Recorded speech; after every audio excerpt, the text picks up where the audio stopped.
Right now, 150 U.S. Marines are on standby to head into a country on the verge of a civil war. I'm talking about South Sudan, where a daring weekend mission to rescue Americans had to be aborted when their aircraft came under intense fire and they tried to land here. 4 Navy SEALs were hurt in that attack. Those American civilians they were trying to get to have since been safely evacuated. But keep in mind, there are still Americans left behind, just about 100 of them. And President Obama says the U.S. really has no choice but to get more troops involved. CNN International's Jim Clancy is here with me. And so we know that the president wrote a letter to Congress, basically talking about protecting U.S. interests over there. What interests is he referring to? The embassy and U.S. civilians that are working for UN agencies or working there with USAID, trying to build the country of South Sudan. It was in the U.S. interest to do that. They've tried to push this project ahead. Now it is falling apart in front of its eyes. The other major layer of the story, we talked about this earlier, this is an oil-rich country.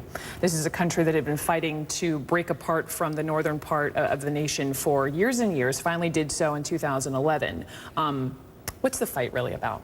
The fight is really over power in the country. You can say it's also connected to the oil money because the government is funded 98% by that oil money. And it's just now starting to flow. Yeah. But what has happened is Salva Kiir, the president, who's a Dinka, the majority tribe in this area. But you got to remember there's like 40 different ethnic groups that are really involved here. Okay. What held them together was the war with Khartoum, the war against Sudan to break away. But now that they've broken away, they can't share power. They are not sitting down. They are not being adults. They are being... Who specifically? Who's fighting whom? Well, the various different groups that have control of their own local areas are now... In other words, the oil-rich area was not taken over by the rebels.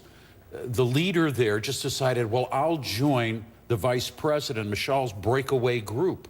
And that's what they've done. They're just more people rebelling, if you will, against the leadership of the Sudan People's Liberation Movement, the SPLM, President Salva Kiir. They were in charge of it. It's just shaking apart at the seams. Nobody wants to see this because they know how volatile, how dangerous it is. Most of those who have been killed are precisely just innocent victims of one ethnic group or another.